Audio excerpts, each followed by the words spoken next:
ನಮಸ್ಕಾರ ಸ್ನೇಹಿತರೆ, ನಾನು ನಿಮ್ಮ ಹರೀಶ್. ರಾಜ್ಯಾದ್ಯಂತ ಈಗ ಹೆಚ್ಚು ಚರ್ಚೆ ಆಗ್ತಿರುವಂಥ ವಿಷಯ ರೇಷನ್ ಕಾರ್ಡ್ಗೆ ಸಂಬಂಧಪಟ್ಟಂತೆ. ಯಾಕೆಂತಂದ್ರೆ ಕೆಲವರ ರೇಷನ್ ಕಾರ್ಡ್ಗಳು ಇದ್ದಕ್ಕಿದ್ದಂತೆ BPL ಇದ್ದಿದ್ದು APL ಆಗಿ ಬದಲಾವಣೆ ಆಗ್ತಾ ಇದೆ. ಇದಕ್ಕೆ ಕಾರಣ ಏನು ಎನ್ನುವುದನ್ನ ಈ ವಿಡಿಯೋದಲ್ಲಿ ನಾವು ತಿಳಿಯೋಣ.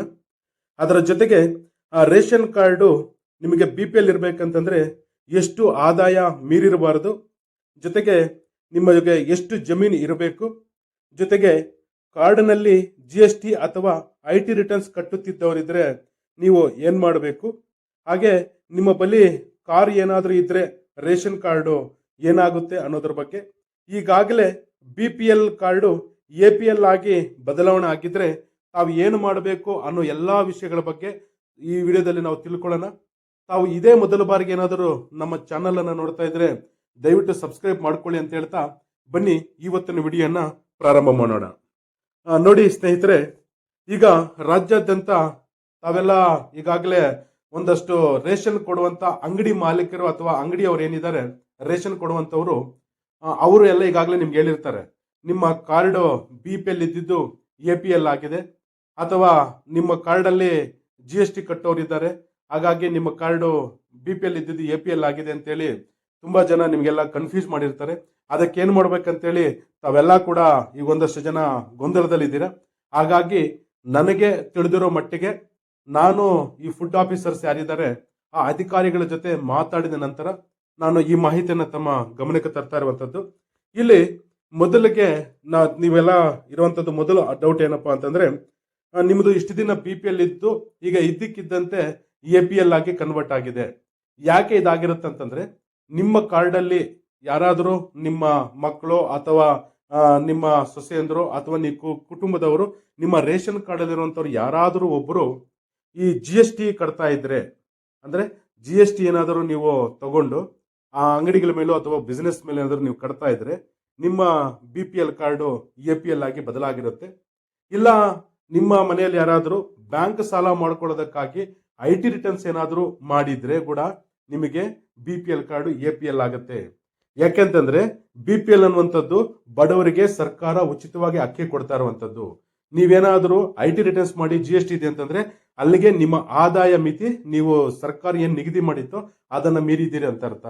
ಸರ್ಕಾರ ಎಷ್ಟು ಆದಾಯ ಮಿತಿ ನಿಗದಿ ಮಾಡಿದೆ ಅಂತಂದ್ರೆ, ಈಗ BPL ಇರ್ಬೇಕಂತಂದ್ರೆ ನಿಮಗೆ ಬಿಲೋ ಪಾವರ್ಟಿ ಲೈನ್ ಅಂತೇಳಿ, ಆ ಪಾವರ್ಟಿ ಲೈನ್ ಇರ್ಬೇಕಂದ್ರೆ ನೀವು 1,20,000 ಒಳಗಡೆ ನಿಮ್ಮದು ವಾರ್ಷಿಕ ಆದಾಯ ಇರಬೇಕು. ಹಂಗಂದ್ರೆ ವಾರ್ಷಿಕ ಆದಾಯ ಅಷ್ಟಿರ್ಬೇಕಂತಂದ್ರೆ ಯಾವ ರೀತಿಯಾಗಿ ಅಂತಂದ್ರೆ, ನೀವು ಈಗ ಯಾರೆಲ್ಲ ನೀವೀಗ ದುಡಿಯೋ ವರ್ಗ ದುಡಿತಾ ಇದ್ರು ನಿಮ್ಮ ವರ್ಷದ ಸಂಪಾದನೆ ಅಷ್ಟು ಮೀರಿರಬಾರದು ಅಂತೇಳಿ. ಹಂಗಂತೇಳಿ ಸರ್ಕಾರ ಎಲ್ಲಾನು ಲೆಕ್ಕಕ್ಕೆ ತಗೊಳ್ಳೋದಿಲ್ಲ. 1,20,000 ದಾಟಿರಬಾರದು ಅಂತಂದ್ರೆ ಯಾವ ರೀತಿಯಾಗಿ ಅಂತಂದ್ರೆ, ಪ್ರತಿ ತಿಂಗಳು ನಿಮಗೆ ಒಂದೇ ರೀತಿಯಾದಂತ ಸಂಬಳ ನಿಮ್ಮ ಅಕೌಂಟಿಗೆ ಬಿದ್ದಿರಬಾರದು, ನಿಮ್ಮ ಬ್ಯಾಂಕ್ ಖಾತೆಗೆ ಬಿದ್ದಿರಬಾರದು ಅಂತ.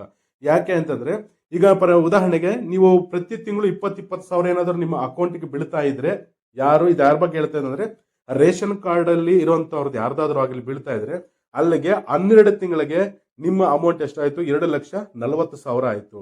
ಆಗ ನೀವು ಲೆಕ್ಕ ಹಾಕೊಳ್ಳಿ, ಸರ್ಕಾರ ನಿಗದಿ ಮಾಡಿರುವಂತದ್ದು 1,20,000 ಆದ್ರೆ ನಿಮ್ದು 1:2 ಆಯ್ತು. ಆ ಸಂದರ್ಭದಲ್ಲಿ ನಿಮ್ಮ ಕಾರ್ಡು ನಿಮಗೆ ಗೊತ್ತಿಲ್ದಿರಾನೆ ಆಧಾರ್ ಕಾರ್ಡ್ ಲಿಂಕ್ ಆಗಿರುವಂತ ಬ್ಯಾಂಕ್ ಮುಖಾಂತರ ಸರ್ಕಾರಕ್ಕೆ ಗೊತ್ತಾಗುತ್ತೆ.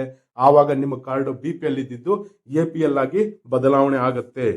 ಅದರ ಬಗ್ಗೆ ನೀವು ಸ್ವಲ್ಪ ಗಮನ ಹರಿಸಬೇಕು.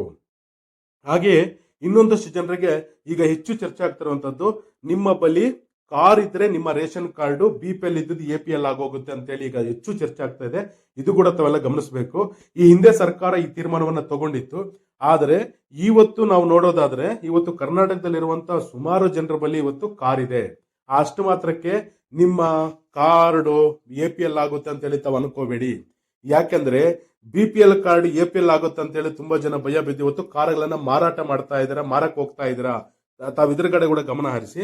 ಸರ್ಕಾರ ಹೇಳಿದ್ದೇನಂತಂದ್ರೆ, ಅದು ಒಳ್ಳೆ ಮಾಡೆಲ್ ಗಾಡಿ ಇದ್ದು ನಿಮ್ಮ ಆದಾಯವನ್ನ ಮೀರಿರುವಂತ ಕಾರ್ ಆಗಿದ್ರೆ ಮಾತ್ರನೇ, ನಿಮ್ಮ ಹತ್ರ 2010 ಮಾಡಲು 15 ಮಾಡಲು ಗಾಡಿ ಇದೆ ಅಂತಂದ್ರೆ ಅದು ಸರ್ಕಾರ ಆದಾಯಕ್ಕಿಂತ ಹೆಚ್ಚಿನದಾಗಿ ಬರಲ್ಲ. ಹಾಗಾಗಿ ನೀವು ಅಂತಹ ಕಾರುಗಳಿದ್ರೆ ಮಾರೋ ಅವಶ್ಯಕತೆ ಇಲ್ಲ. ಯಾರು ಹೊಸ ಕಾರುಗಳನ್ನ ಖರೀದಿ ಮಾಡಿದಿರೋ, ಯಾರು ದೊಡ್ಡ ದೊಡ್ಡ ಕಾರುಗಳನ್ನ ಖರೀದಿ ಮಾಡಿ ಆದಾಯ ಮೀರಿ ತೋರಿಸಿರ್ತಾರೋ ಅಂತವ್ರು ಮಾತ್ರ ಸಮಸ್ಯೆ ಇದೆ ಅಷ್ಟೇ.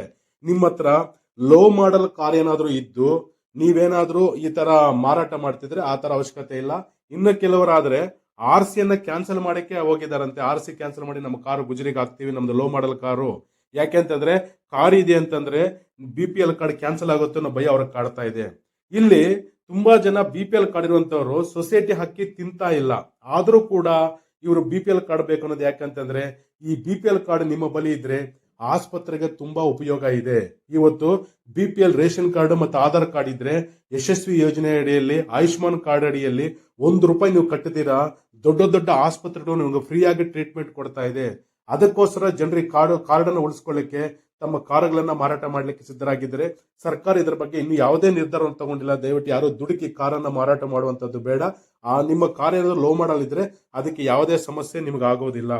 ಅದರ ಜೊತೆಗೆ ಜಮೀನು ಇದ್ದವ್ರ ಕಾರು ಕೂಡ ಕಾರ್ಡ್ ಕೂಡ ಇವತ್ತು BPL ಇಂದ APL ಆಗುತ್ತೆ ಅಂತ ಹೇಳಿ ಚರ್ಚೆ ಮಾಡ್ತಿದ್ದಾರೆ. ಆದ್ರೆ 7 ಎಕರೆ ಇದ್ರೆ ಮಾತ್ರ, ಅದು 7 ಎಕರೆ ಜಮೀನ್ ಇದ್ರೆ ಮಾತ್ರ ಇವತ್ತು BPL ಕಾರ್ಡ್ APL ಆಗ್ತಾ ಇದೆ. ಅದಕ್ಕಿಂತ ಕಮ್ಮಿ ಇರುವಂತ ಕಾರ್ಡು ಯಾವುದೇ ಕಾರಣಕ್ಕೂ ಕೂಡ ಅದು ಕ್ಯಾನ್ಸಲ್ ಆಗಲ್ಲ. ತಾವು ಅದರ ಬಗ್ಗೆ ಯೋಚನೆ ಮಾಡುವಂತ ಅವಶ್ಯಕತೆ ಇಲ್ವೇ ಇಲ್ಲ. ಹಾಗೆ ನಿಮ್ಮ ಮನೆಯಲ್ಲಿ GST ಅಥವಾ IT ರಿಟರ್ನ್ಸ್ ಮಾಡ್ತಂತ ಯಾರಾದ್ರೂ ಇದ್ರೆ ಏನ್ ಮಾಡ್ಬೇಕು ಅಂತೇಳಿ ಕೇಳಿದ್ರಿ. ಈಗ ನೀವೇನ್ ಮಾಡ್ಬೇಕಂದ್ರೆ ಅಂತವರನ್ನ ಕಾರ್ಡಿಂದ ಏಕಾಏಕಿ ತೆಗಿಯಕ್ ಹೋಗ್ತಾ ಇದಾರೆ. ತೆಗಿಯಕ್ ಹೋದ್ರು ಕೂಡ ಈಗ ಸರ್ಕಾರ 1 ಲಕ್ಷ ದಂಡ ಅಂತೇಳಿ ಹೇಳಿದಂತೂ ಕೂಡ ತಾವೆಲ್ಲ ಹೇಳ್ತಾ ಇದ್ರ. ಇದ್ಯಾವುದೂ ಕೂಡ ಬರೀ ಇದು ಮಾತುಗಳಷ್ಟೇ. ಸರ್ಕಾರ ಈ ತರ ತೀರ್ಮಾನ ಯಾವುದೂ ಮಾಡಿಲ್ಲ. ಒಂದಷ್ಟು ಜನ ಈ GST ಕಟ್ಟುವಂತ ಮಕ್ಕಳು ಅಥವಾ ಮೊಮ್ಮಕ್ಕಳು ಇದ್ರೆ ಕಾರ್ಡಲ್ಲಿ ತೆಗೆಯುವಂತ ಪ್ರಯತ್ನ ಮಾಡ್ತಾ ಇದ್ದಾರೆ. ಅದು ಕೂಡ ಯಾವುದೇ ಕಾರಣಕ್ಕೂ ದುಡುಕಬೇಡಿ. ಯಾಕಂತಂದ್ರೆ ಇವತ್ತು ಸರ್ಕಾರ ಇನ್ನೂ ಅದರ ಬಗ್ಗೆ ತೀರ್ಮಾನ ತಗೊಳ್ಳೋ ನಿಟ್ಟಿನಲ್ಲೇ ಇದೆ. ಹಾಗಾಗಿ ಇದನ್ನು ತೀರ್ಮಾನಕ್ಕೆ ಬಂದಿಲ್ಲ. ಹಾಗಾಗಿ ಈಗಾಗಲೇ BPL ಕಾರ್ಡ್ ಏನಾದ್ರೂ APL ಆಗಿದ್ರೆ ನಿಮಗೆ 45 ದಿನ ಟೈಮ್ ಕೊಟ್ಟಿದೆ ಸರ್ಕಾರ. ನಿಮಗೆ ಆ ರೇಷನ್ ಕೊಡುವಂತ ವ್ಯಕ್ತಿ ಯಾರಿದಾರೋ ನಿಮ್ಮ ಕಾರ್ಡ್ಗೆ ಅವ್ರು ನಿಮ್ಗಾಗ್ಲೇ ಹೇಳಿದ ತಕ್ಷಣ ನೀವೇನ್ ಮಾಡ್ಬೇಕಂತಂದ್ರೆ ನೀವು ಫುಡ್ ಆಫೀಸರ್ನ ಸಂಪರ್ಕ ಮಾಡಿ. ಸರ್ ನಮ್ದು BPL ಇತ್ತು APL ಆಗಿದೆ ಅಂತೇಳಿ, ಯಾವ ವಿಷಯಕ್ಕೆ ಆಗಿದೆ ಅಂತೇಳಿ ಅವ್ರು ಪರಿಶೀಲನೆ ಮಾಡಿದ ಮೇಲೆ ನಿಮ್ಗೆ ಹೇಳ್ತಾರೆ ಏನಂತ.